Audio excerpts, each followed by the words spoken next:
এখনো পর্যন্ত সরকার দেশকে স্থিতিশীল করতে পারেনি।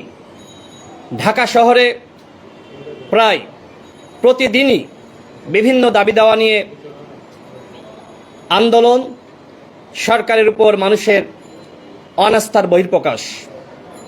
সরকার নিজ থেকে মানুষের দাবি দাওয়া পূরণের উদ্যোগ নিলে এভাবে জনভোগান্তি সৃষ্টি হয় না, কিন্তু এক্ষেত্রে সরকারের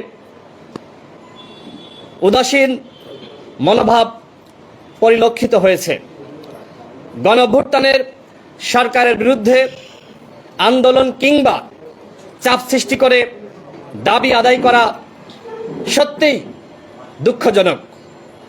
আমরা লক্ষ্য করছি সরকার তার 10 মাসে এসেও এখনো পর্যন্ত কার্যকর সংস্কার কার্যক্রম শুরু করতে পারেনি। সরকার শপথ নেওয়ার পরপরই 4টি রোডম্যাপ প্রকাশ করতে পারত। প্রথমত, দুর্নীতি, ব্যাংক ডাকাতি ও লুটপাটের সাথে জড়িতদের বিচারের রোডম্যাপ। 2 নম্বর, গণহত্যার বিচারের রোডম্যাপ। 3 নম্বর, ঐক্যমতের ভিত্তিতে রাষ্ট্র সংস্কারের রোডম্যাপ। 4 নম্বর, নির্বাচনের রোডম্যাপ। কিন্তু সরকার লক্ষ্য উদ্দেশ্যহীনভাবে চলছে। অনিশ্চিত যাত্রার যেমন ভবিষ্যৎ নাই, অন্তর্বর্তীকালীন সরকারের যাত্রারও আমরা কোনো ভবিষ্যৎ অনুমান করতে পারছি না। বিশেষ করে নির্বাচনী রোডম্যাপ বা নির্বাচন নিয়ে অনিশ্চয়তা সরকারের সাথে রাজনৈতিক দলগুলোর দূরত্ব সৃষ্টি করেছে। সরকারের দায়িত্ব গণহত্যার বিচার, রাষ্ট্র সংস্কার ও নির্বাচন, কোনোটাকে কোনোটার মুখোমুখি না করে 3টাকেই সমান গুরুত্ব আরোপ করা।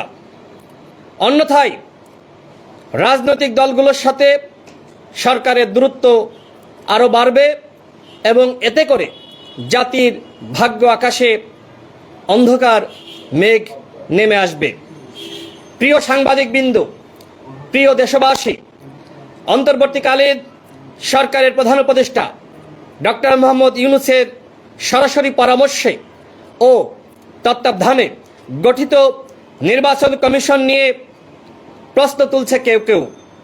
যখন নির্বাচন কমিশন গঠিত হয় তখন সকল দলের মতামত নেওয়া হয়েছে, এমনকি যারা প্রশ্ন তুলছেন তাদেরও মতামত নেওয়া হয়েছে।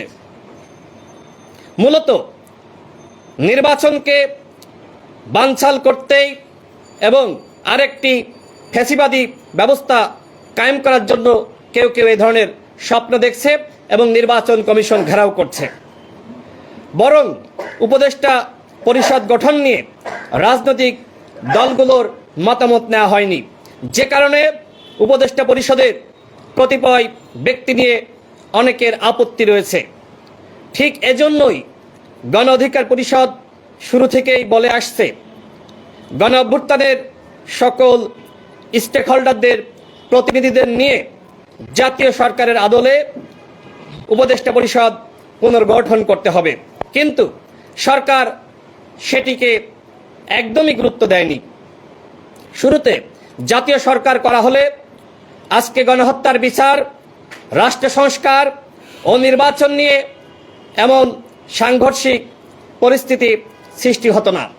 কিন্তু একটি গোষ্ঠী ক্ষমতার লোভ সামলাতে না পেরে একটি একপাক্ষিক সরকার গঠন করেছে, যে কারণে সরকার এখনো পর্যন্ত দেশের আর্থসামাজিক দুরবস্থার উন্নয়ন তো করতেই পারেনি, বরং রাষ্ট্রীয় ও সামাজিক অস্থিরতা দূর করতে সরকার প্রতিনিয়ত ব্যর্থ হচ্ছে। এভাবে চলতে থাকলে অচিরেই এই উপদেষ্টা পরিষদ ভেঙে দিয়ে তত্ত্বাবধায়ক সরকার বা নিরপেক্ষ সরকারের দাবি আরও জোরালো হতে পারে, যা সরকারের জন্য অত্যন্ত অসম্মানজনক। বিশেষ করে সরকার থেকে একজন পদত্যাগ করে রাজনৈতিক দল গঠন করেছেন, কিন্তু তাদের নেক্সাসের আরও দুজন উপদেষ্টা হিসেবে এখনো রয়ে গেছে। তারা এখন ওই দলের এজেন্ডা বাস্তবায়ন করছে, কিন্তু সরকারের থেকে দলের এজেন্ডা বাস্তবায়ন করা শপথ ভঙ্গের শামিল। ইতিমধ্যে তারা নানামুখী বিতর্কেও জড়িয়ে পড়েছে। উপদেষ্টা আসিফ মাহমুদ কর্তৃক এনসিপির প্রতিনিধি হিসেবে নিয়োগপ্রাপ্ত ঢাকা উত্তর সিটি কর্পোরেশনের প্রশাসক মোহাম্মদ এজাজের বিরুদ্ধে নিষিদ্ধ ঘোষিত সংগঠন হিজবুত তাহরীর সাথে সংশ্লিষ্টতার তথ্যপাত্র গণমাধ্যমে উঠে এসেছে। একজন নিষিদ্ধ ঘোষিত সংগঠনের নেতাকে নিয়োগ প্রদানের মাধ্যমে উপদেষ্টা আসিফ মাহমুদ তার পদে থাকার নৈতিকতা সম্পূর্ণভাবে হারিয়েছে। এমনকি তার এপিএসের বিরুদ্ধে দুদকে তদন্ত চলছে, কিন্তু তার মন্ত্রণালয় কোনো তদন্ত কমিটি এখনো পর্যন্ত গঠন করেনি। এপিএসের দুর্নীতির দায় উপদেষ্টা আসিফ মাহমুদ কোনোভাবেই এড়াতে পারেন না। উপদেষ্টা মাহফুজ আলমও বিভিন্ন সংগঠন, রাজনৈতিক দল ও নেতাদের নিয়ে বিরূপ মন্তব্যের মাধ্যমে সমাজে ও রাজনৈতিক অঙ্গনে অনৈক্য এবং অস্থিরতা তৈরি করেছে। উপদেষ্টা পদে থেকে এমন শপথ ভঙ্গ করার পরে তিনি কোনোভাবেই পদে থাকতে পারেন না।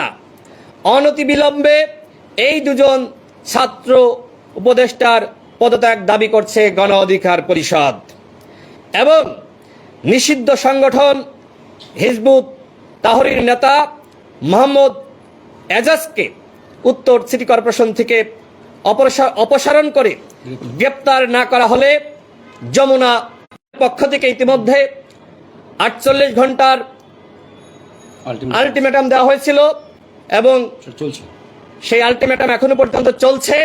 আমাদের স্পষ্ট কথা, যদি এই নিষিদ্ধ সংগঠনের নেতাকে অপসারণ এবং একই সাথে গ্রেপ্তার না করা হয় তাহলে যমুনা ঘেরাও কর্মসূচি ঘোষণা করা হবে। প্রিয় সাংবাদিকবৃন্দ, রোহিঙ্গা ফেরত পাঠানো নিয়ে সরকারের মিথ্যাচার জনগণকে বিব্রত করেছে। উল্টো 1,18,000 রোহিঙ্গা অনুপ্রবেশের মাধ্যমে দেশের মানুষের মধ্যে এক ধরনের হতাশা সৃষ্টি করা হয়েছে। এছাড়া ভারতীয় সীমান্ত দিয়ে পুশিন বাড়ছে।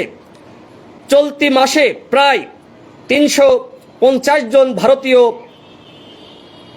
সীমান্ত দিয়ে পুশিন করা হয়েছে। এক্ষেত্রে আমরা সরকার এবং বিজিবির ভূমিকা জানতে চাই। মানবিক করিডোর নিয়ে সরকারের নানামুখী বক্তব্য জনগণকে বিভ্রান্তির মধ্যে ফেলেছে। আমাদের স্পষ্ট অবস্থান, কাউকে মানবিক করিডোর দেওয়া যাবে না। চট্টগ্রাম বন্দরকেও সরকার বিদেশিদের হাতে তুলে দেওয়ার চূড়ান্ত সিদ্ধান্ত নিয়েছে, কিন্তু এই সিদ্ধান্ত এদেশের জনগণ মানবে না। দেশের মধ্যে যেসব কোম্পানির যোগ্যতা রয়েছে এবং বিতর্কমুক্ত, তাদের মাধ্যমেই চট্টগ্রাম বন্দর পরিচালনা করতে হবে। বিদেশি বিনিয়োগ নিয়েও সরকারের ধোঁয়াশা সৃষ্টি থেকে বের হয়ে আসতে হবে। এমন অস্থিতিশীল পরিস্থিতিতে কোনো বিদেশি বিনিয়োগ আসা অনিশ্চিত। সুতরাং রাষ্ট্রে আইনশৃঙ্খলা পরিস্থিতির উন্নতি ও স্থিরতার দিকে সরকারকে নজর দিতে হবে। প্রিয় সাংবাদিকবৃন্দ, প্রিয় দেশবাসী, এখনো পর্যন্ত সচিবালয় ও প্রশাসনের কার্যকর সংস্কার হয়নি। আওয়ামী আমলের সুবিধাভোগী সচিব কর্মকর্তা এখনো বহাল তবিয়তে। ছাত্র জনতার বুকে সরাসরি গুলি চালানো পুলিশের সদস্যরা এখনো পর্যন্ত গ্রেপ্তার হয়নি। শেখ পরিবার ও আওয়ামী লীগের সন্ত্রাসীরা এখনো পর্যন্ত ধরাছোঁয়ার বাইরে। আওয়ামী লীগের কয়েকজনকে গ্রেপ্তার করা হলেও শেখ পরিবারের একজনকেও সরকার এখনো পর্যন্ত গ্রেপ্তার করেনি। আমাদের প্রশ্ন, তাহলে কি শেখ পরিবারের সাথে এই সরকার কোনো গোপন চুক্তি করেছে? 2014, 18 ও 24 সালের ডামি এমপিরা এখনো পর্যন্ত কেন গ্রেপ্তার হচ্ছে না? কেন বিতর্কিত নির্বাচন কমিশনের সাথে সংশ্লিষ্ট কমিশনারগণ, সচিব, ডিসিএসপিদের জবাবদিহিতার মুখোমুখি করা হচ্ছে না? কেন তাদের পাসপোর্ট, সম্পদ, ব্যাংক হিসাব জব্দ করা হচ্ছে না? কেন আওয়ামী ফ্যাসিবাদী আর্থিক ব্যবস্থা রাষ্ট্রীয় নিয়ন্ত্রণে নেওয়া হচ্ছে না? জনমনে এমন অসংখ্য প্রশ্ন রয়েছে।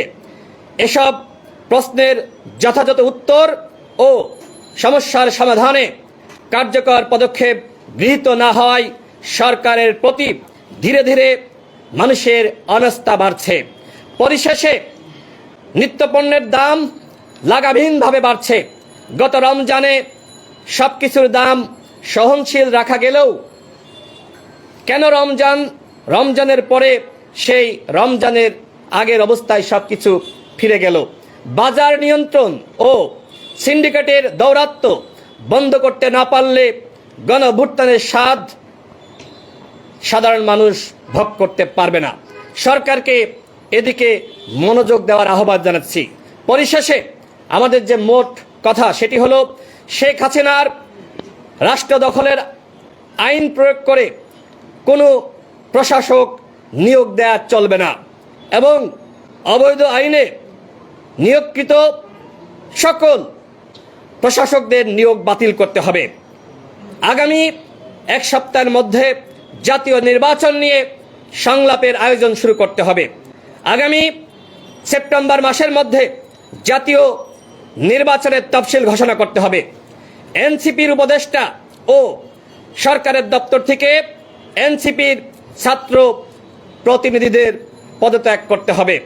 করিডোর ও চট্টগ্রাম বন্দর নিয়ে কোনো ধরনের সিদ্ধান্ত সরকার নিতে পারবে না। প্রিয় সাংবাদিক ভাইরা, আপনাদেরকে অসংখ্য ধন্যবাদ। এ পর্যায়ে আমাদের